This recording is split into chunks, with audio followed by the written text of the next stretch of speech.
आष्टी विधानसभा मतदारसंघ भाजपाचे आमदार सुरेश धस यांनी आज नवनीत कावंत जिल्ह्याचे पोलीस अधीक्षक यांची भेट घेतलेली आहे। भेट कशामुळे झाली विचारून घेणार। अण्णासाहेब आज भेट घेतली कोण आहे तुम्ही एसपी साहेबांची? महादेव मुंडे या व्यक्तीचा परळी शहरात गेल्या 15 महिन्यापूर्वी खून झालाय। 15 महिन्यापासून त्या खुनाचा तपास लागलेला नाही। महादेव मुंडे यांचं वय फक्त 38 वर्ष होतं। त्यांच्या पत्नींची मुलाखत तुम्ही काल पाहिली असेल। एवढंसं लेकरू आहे, त्या लेकराच्या सुद्धा डोळ्यात पाणी येतंय।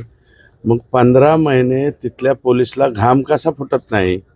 म्हणून आज मी स्वतः एसपींना मागणी केली की याचा तपास हा तिथल्या पोलिसांकडून काढून घ्यावा, कारण परळीच्या पोलिसांवरती आता कुणाचाच भरोसा राहिला नाही।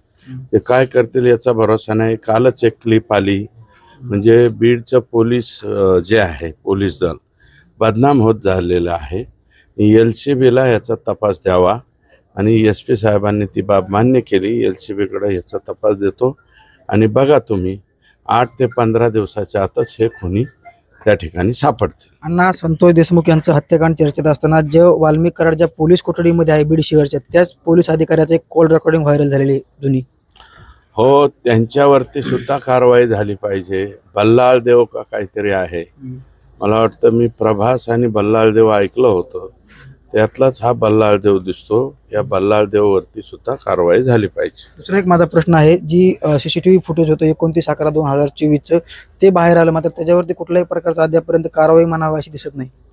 कारवाई होईल ना, SIT कारवाई करेल, कारण ते जे फुटेज आहे त्याच्यामध्ये गँग्स ऑफ वासेपूर विथ आका हे सगळेच्या सगळे त्याच्यात आलेले आहेत। आणि माझी मागणी आहे की त्यातला पाटील नावाचा जो पोलीस अधिकारी आहे त्याला संतोष देशमुखच्या केसमध्ये सहआरोपी केलं पाहिजे। दुसरा एक माझा शेवटचा प्रश्न आहे, वाल्मिक कराड सध्याला न्यायालयीन कोठडीमध्ये आहे, मात्र वाल्मिक कराडला पोटदुखीचा त्रास झाल्यामुळे ICU मध्ये ॲडमिट केलेला आहे। कुठेतरी चौकशीपासून पळवण्याचं काम होतंय का?